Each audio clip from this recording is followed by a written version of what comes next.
Bonjour mes Wistiti, j'espère que vous allez bien, moi ça va super méga giga bien, je suis trop contente de vous retrouver aujourd'hui. Aujourd'hui on se retrouve pour une nouvelle vidéo, 5 zoos suisses à visiter absolument.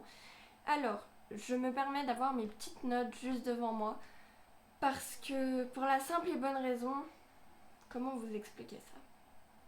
Pour la simple et bonne raison que je ne connais pas tout mon texte par cœur, parce que j'ai essayé vraiment de faire des recherches approfondies sur chaque zoo, autant sur des sites que je connais très bien qui sont très fiables, autant par mon expérience, et donc j'ai voulu faire un mix des deux. Et donc c'est pour ça que j'ai mes notes sous les yeux. Par contre j'ai pas mes notes pour l'intro, donc je regarde juste de temps en temps, c'est juste pour me remettre les noms des zoos dans l'ordre dans ma tête. Donc voilà, en tout cas j'espère que cette vidéo va vous plaire. Et sur Instagram, je vous avais demandé pour compléter cette vidéo, pour qu'elle soit vraiment axée sur vous et moins sur moi, que vous me posiez toutes vos questions par rapport aux zoos suisses. Vraiment, mais toutes les questions étaient autorisées, il n'y avait pas de restriction par rapport à ça.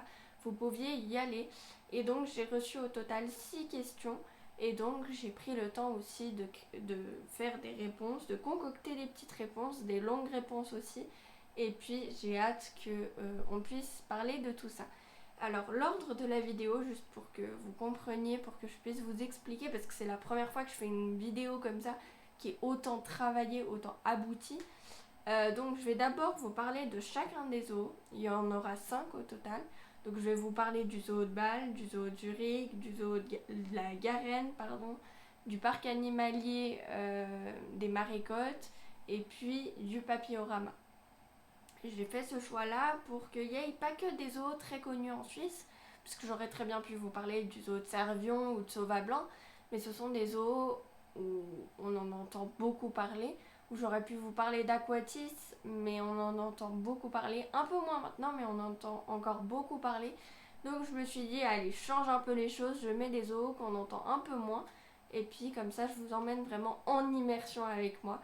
Donc voilà. Et ensuite, quand je vais avoir fini de vous parler de tous ces zoos-là, je vais ouvrir la foire aux questions. La foire aux questions, ça va être toutes vos questions que vous m'avez posées avant que je tourne cette vidéo du coup. Et je vais y répondre le plus précisément possible. Et puis après, j'ajouterai des petites informations personnelles ou que j'ai trouvées sur les sites en question dont je vous ai parlé juste avant. Est-ce que vous êtes prêts pour cette vidéo?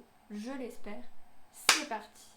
Alors j'espère que vous m'entendrez toujours aussi bien. Je me suis permise de vous reculer un petit peu, tout simplement parce qu'en fait j'ai remarqué en coupant la vidéo après l'introduction que vous étiez vraiment proche. Du coup j'ai essayé de changer un peu, on va voir ce que ça donne.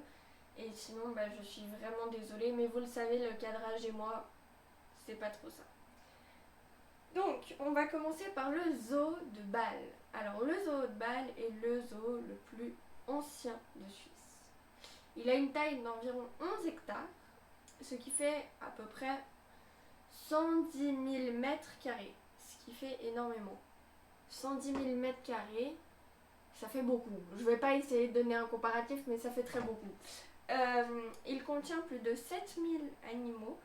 Et une petite chose supplémentaire qu'il a également, c'est la diversité animalière qui est très impressionnante et la beauté du site est très agréable, et c'est vrai, étant donné que j'y suis allée. Alors, les textes, là, la plupart du temps, c'est du site dont je vous ai parlé, mais il y a aussi beaucoup de mon expérience. Mais là, c'est vraiment, les textes comme ça, c'est vraiment du site dont je vous ai parlé.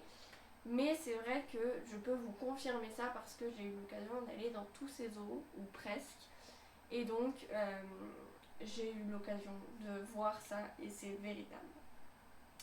Donc, je vais vous mettre quelques photos par-ci par-là des zoos en question. Je vais essayer. Et puis, voilà. Le zoo de Zurich en numéro 2. Le zoo de Zurich est le zoo qui plaît à coup sûr aux enfants. C'est un zoo qui est vraiment... Moi, je l'ai fait, j'avais 8 ans à peu près. Ouais, 8-9 ans. Donc, voilà. On voit très bien les animaux. Ce zoo offre un confort 5 étoiles à ses résidents, donc à ces petits animaux qui se promènent. Environ 11 000 mètres carrés de plusieurs bassins, de terrains de jeu et de forêts luxuriantes. Donc en fait, 11 000 m² c'est le total. Donc vous comprenez qu'il est beaucoup moins grand que le zoo de Bâle. Hein. Je me permets de faire 2-3 comparatifs comme ça. Mais il est vraiment ultra adapté aux enfants. On voit les animaux, enfin c'est vraiment un super zoo pour les enfants si jamais. Le parc animalier de la Garenne. Ah, celui-là je l'aime. Que je l'aime celui-là. Le parc animalier de la Garenne est un parc dans lequel nous sommes en pleine nature. Et ça, franchement, c'est quelque chose que j'ai adoré de ce parc. Il y a des parcs dans lesquels nous sommes avec les animaux et sans risque, mais genre vraiment à un moment. Non mais ça c'est le petit moment anecdote. Excusez-moi, je vais un peu couper pour faire 2-3 anecdotes de temps en temps. Donc on était au zoo de la Garenne et puis on entre dans un enclos, une espèce d'enclos qui est ouvert, hein. Donc on peut passer et tout ça. Il y a juste 2-3 cloisons par-ci par-là. Et puis là, je rentre et puis je vois qu'il y a des boucs. Puis du coup on y va et tout, on se dit bon allez on teste et tout. C'était trop bien. Mon père reçoit un appel, il répond, il s'est assis sur un truc, une pierre, puis il commence son appel tranquille et puis t'avais tous les boucs qui venaient comme ça. Ah non mais c'est vraiment trop bien. C'est un zoo que je recommande vraiment. Comme le passage des boucs, les seules fermetures sont des cloisons qui sont présentes. Oula, j'ai dû bugger en écrivant ça. Les seules fermetures, donc c'est des cloisons en fait, qui sont présentes dans le zoo, sont là uniquement pour éviter que les animaux s'échappent ou que les animaux dangereux soient en sécurité, comme nous en fait. C'est pour éviter que par exemple, il y avait quoi déjà comme animaux? Il y en avait beaucoup. Je crois qu'il y avait des hyènes, je crois, je sais plus. Et bah en fait elles venaient vers le bord de l'enclos, mais du coup c'est pour éviter qu'elles nous bouffent quoi. Le petit plus de ce zoo, c'est que la faune suisse et locale est mise à l'honneur, mais vraiment, on est vraiment en immersion avec les animaux et c'est donc un bon aspect pédagogique parce que les enfants peuvent vraiment apprendre, ils voient vraiment l'animal. C'est pas comme s'il était derrière des vitres au zoo Zurich par exemple. Le zoo alpin des Maricottes. Alors celui-là, c'est le seul que j'ai pas fait des 5. Mais j'aimerais bien me tenter une fois, mais j'ai des voisins qui l'ont fait et qui m'ont partagé leur expérience, donc ça a pu m'aider. Ce zoo est le plus pittoresque et un des rares zoos suisses à être alpin. C'est pas mal. Il est niché à 1110 mètres d'altitude. Le zoo des Maricottes a un paysage digne d'une carte postale valaisanne, tout ce que j'aime. Sa taille est d'à peu près 35 000 m², donc un peu plus grand que le zoo de Zurich. Enfin, c'est un peu ping-pong là. Divisé en 150 espèces animalières. Sur le côté du zoo, vous y trouverez une piscine. Alors il faudra penser au maillot. C'est un peu mieux. Et le plus de ce zoo, c'est un zoo alpin où ce zoo alpin est un lieu où les animaux vivent dans leur propre habitat, doublé d'une piscine alpestre qui fait partie des plus insolites de Suisse. Voilà, donc on a la chance, on va au zoo alpin des Maricottes, on a une carte postale, on est à 1110 mètres d'altitude, et à côté, hop, une petite piscine qui est insolite en Suisse. Let's go! Ensuite, le dernier zoo dont je vais vous parler dans cette vidéo de manière approfondie, c'est le Papillorama. Celui-là, je l'ai fait 3-4 fois peut-être. Le Papillorama est le zoo le plus exotique. Dès que l'on franchit l'entrée, on se retrouve en pleine forêt tropicale. On arrive sous un géant dôme de verre. Son point positif, c'est que dès que nous arrivons, nous subissons une immersion immédiate dans un sublime monde à part. Et c'est vrai, on a vraiment genre les papillons tout autour. Enfin, c'est sublime, c'est merveilleux et je vous le conseille très fortement et très vivement. Maintenant, je vais passer à la foire aux questions. Oui, j'ai pas fait tous les nombres. Mais bon, maintenant on part à la... Bah super, maintenant vous m'avez fait bugger. On passe à la foire aux questions. Alors, je vais essayer de vous mettre les questions à un endroit sur l'écran. Et de toute manière, je les ai retranscrites. Non mais dans mes notes, elles sont écrites comme vous me les avez écrites. Hein, donc voilà. Je sais pas pourquoi j'ai ma voix qui commence à dérailler, mais bref. Donc, la première question. Quel est ton zoo préféré?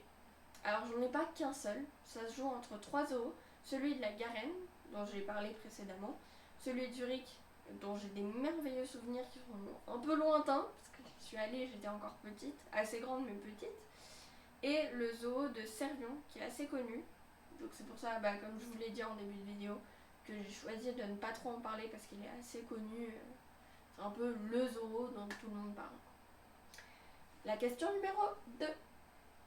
Combien notes-tu le parc de la Garenne sur 10? 8. 8 pour plusieurs raisons. Parce que déjà la première raison c'est parce que nous nous trouvons plus souvent en plein soleil qu'à l'ombre. En fait par exemple quand on était avec les boucs, moi j'aurais voulu rester mais des heures. Le seul problème c'est que on était en plein soleil. Du coup on a dit on va aux autres endroits et après on reviendra, sauf que après on n'est pas revenu. Mais du coup on est obligé de partir un moment dans la forêt, ça continue dans un bout dans la forêt le zoo. Donc on partait là, après on pouvait revenir et tout, mais c'était un peu compliqué niveau soleil. Donc voilà, et la deuxième raison c'est tout simplement parce que je trouve qu'il n'est pas très grand. Quand je l'ai fait, très clairement, ça m'a pris 2h, 2h30. Et pourtant, avec mon père, on était mais vraiment en mode pas speed du tout, on était tranquille et tout, on se baladait comme ça. Mais ça nous a pris pas beaucoup de temps en fait, par rapport à certains autres zoos, comme le zoo de Zurich où on y a mis toute la journée. Question 3. Pour les personnes handicapées, quels sont les accès et où? Alors, le zoo le mieux adapté pour les personnes en situation de handicap est le zoo de Servion. Pour les handicaps moteurs, j'ai vraiment, pour cette question, j'ai séparé les types de handicap pour vraiment que les personnes puissent se sentir vraiment bien comme il faut, d'avoir le bon choix à chaque fois. Pour les handicaps moteurs et les personnes atteintes de surdité, le Vivarium Aquarium, donc Aquatis, sera vraiment le plus adapté, étant donné qu'il a un système pour les personnes atteintes de surdité et pour les personnes en situation de handicap moteur. Celui qui s'ouvre à une grande partie du handicap est le Jura Park, parce que là, pour les aveugles, pour les handicaps moteurs et pour la surdité et pour un autre handicap dont je ne me souviens plus et que je n'ai pas noté, mais je suis vraiment désolée, mais en tout cas voilà, c'est celui qui va avoir vraiment des accessibilités vraiment à un large public en termes de personnes en situation de handicap. Question numéro 4. Quel zoo me conseilles-tu? Je vis dans les Alpes. Sans hésitation, le zoo alpin des Marécottes. Parce que, en fait, on est vraiment dans la partie valaisanne des Alpes et on est vers la hauteur. Vers la hauteur, mais quand même vers le bas. Donc on est à mi-hauteur et c'est vraiment super sympa. On a une belle vue et tout ça. De quoi ramener une belle carte postale à mamie papy. Question numéro 5. Quel est le zoo le plus adapté aux ados feignants? Alors quand j'ai vu cette question, la personne qui me l'a envoyée, je sais plus qui c'est, mais quand j'ai vu cette question, j'ai éclaté de rire. Mais du coup, j'ai répondu avec sincérité parce que je suis une adolescente et que parfois je suis feignante. Et donc, êtes-vous prêts à entendre ma réponse? Donc d'expérience, je conseillerais Aquatis parce qu'on est plongé dans les poissons. C'est le cas de le dire. Non mais il y a des tubes. À un moment on arrive dans un hall et il y a un crocodile au plafond. Alors les ados ils vont dire oh ouais, mais quand tu y es, franchement tu sursautes et c'est très drôle. Mais alors oui, ils peuvent se dire les ados mais c'est pour les petits. Mais vraiment allez-y les ados parce que c'est vraiment un endroit où tu vois le plafond, tu dis un crocodile, merde! Et tu sursautes quand même un petit peu. Même si tu penses que c'est pour les gamins, tu sursautes un petit peu et après tu éclates de rire parce que t'as sursauté. Sinon, le papillorama, parce que là, vraiment, t'as des papillons de partout, t'as pas le temps, vraiment, t'as pas vraiment l'occasion d'être sur ton téléphone, à part pour prendre des photos ou faire une story, parce que en fait, t'as tellement de beaux papillons qui tournent autour de toi que tu veux rester avec eux. Et celui de Zurich est pas mal aussi parce que, en fait, il y a tellement d'animaux qu'on sait pas trop regarder et du coup, ça aide vraiment pour sortir les ados feignants. Mais vraiment, cette question m'a beaucoup fait rire. Et la dernière question, donc la question 6, J'allais faire 6, mais non, 6. Quel est le zoo le mieux adapté aux enfants en bas âge? Alors, le zoo de Situfel, je sais pas si je le prononce bien. C'est un mélange entre le parc d'attractions et le parc animalier. Donc il y a beaucoup d'attractions pour les enfants, mais il y a aussi beaucoup d'activités, attractions dans la partie animale pour les enfants. Donc c'est vrai que c'est pas mal du tout pour eux. Alors je vais conclure. C'est déjà l'heure. Je sais pas, on a fait combien de temps? 12 minutes? On n'a pas fait long, hein. Alors, je vais conclure en vous partageant mes sources. Du coup, donc je vais essayer de vous mettre les liens en barre d'infos et je vous les mettrai là. Je suis en train de regarder en fait si ça passe, si on les met ici.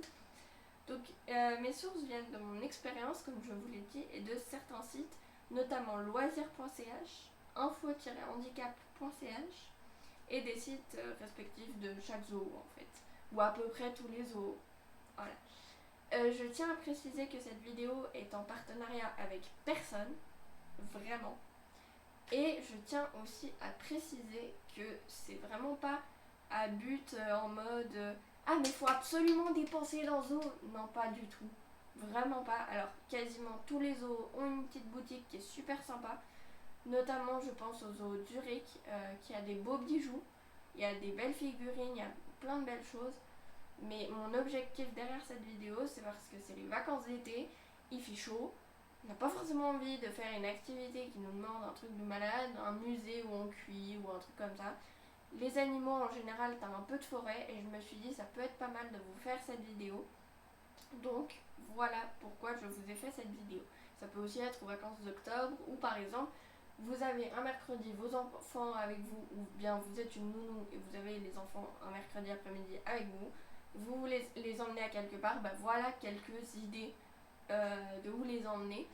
Je compte faire d'autres vidéos comme ça plus tard, enfin pendant le reste de l'année, étant donné que oui, je vis en Suisse et beaucoup de gens pensent que la Suisse est un pays de riches, la Suisse est un pays où tu as tout en claquant des doigts, la Suisse est un pays où tu ne bouffes que de la raclette et du chocolat.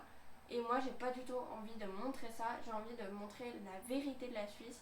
Et malheureusement, c'est quelque chose qu'on trouve pas beaucoup sur YouTube.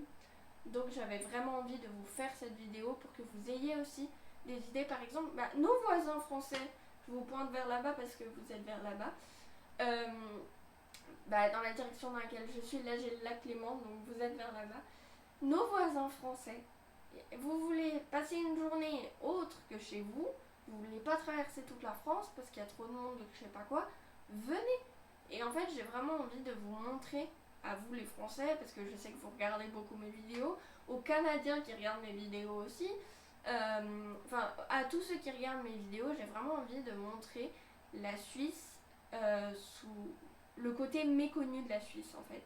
Parce que par exemple, j'ai vu une fois une vidéo où la personne disait ah oui mais cet hôtel qu'on a pris c'est le seul en Suisse qu'on trouvait bien, et ben en fait il est pourri. Mais pas du tout. En fait, faut trouver les hôtels, faut prendre le temps de chercher. Par exemple, une fois, j'avais vu, c'était une personne qui m'avait dit ah ouais, j'ai fait ce restaurant gastronomique, mais en fait, t'as plein de plats, tu manges jamais un vrai. Mais c'est ça la gastronomie. En fait, c'est plein de petits plats les uns après les autres. Enfin, la gastronomie, genre le 5 étoiles, quoi. Et du coup, c'est vrai que j'ai aussi envie de montrer ce côté-là de la Suisse, parce qu'en Suisse, on fait aussi beaucoup ça. J'ai envie de montrer les endroits qu'on connaît pas en Suisse. Parce que par exemple, j'ai la chance d'avoir un chalet en montagne. Et quand je parle de l'endroit où est le chalet, tout le monde me dit mais c'est où? Alors qu'en fait, c'est à 1h30 de chez moi. Donc de Lausanne, c'est à 1h45, 2h. Donc c'est vraiment pas long. Et malheureusement, il n'y a pas beaucoup ça en Suisse. Enfin, il y a beaucoup ça, mais on n'en entend pas parler, c'est dans ce sens-là que je veux dire. Et je trouve ça très dommage, et c'est pour ça que j'ai envie de vous faire ces vidéos. C'est pour que tout simplement vous puissiez vous rendre compte qu'il n'y a pas que genre métropole à Lausanne, il n'y a pas trop. Il n'y a pas que le musée de Servion, le musée de Servion, tout va bien, le zoo de Servion, ou le Tropicarium, ou bien qu'il n'y a pas que le lac Léman pour se baigner. Enfin non, j'ai vraiment envie de vous montrer l'aspect méconnus de la Suisse. Il n'y a pas que Zermatt pour la montagne ou Verbier ou les Diablerets. Non, il y a d'autres choses et du coup j'ai vraiment envie de vous montrer ces côtés-là, les endroits un peu méconnus de la Suisse. Et j'espère que vous allez aimer cette série de vidéos. Donc si jamais je vous mettrai, parce que je vais créer une playlist du coup sur ma chaîne YouTube où je vous mettrai toutes ces vidéos axées sur des choses de la Suisse. Et je vous mettrai le lien de la playlist en barre d'infos, évidemment. Je pense que vous l'aurez compris. Et puis j'espère que cette vidéo vous aura plu. Si vous avez des questions sur les zoos en Suisse, n'hésitez pas à les mettre en barre d'infos. Si vous avez des en barre d'infos, en commentaire.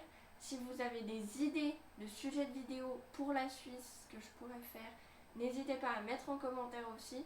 Je lis tous vos commentaires, je réponds à la plupart des commentaires. Donc vraiment n'hésitez pas.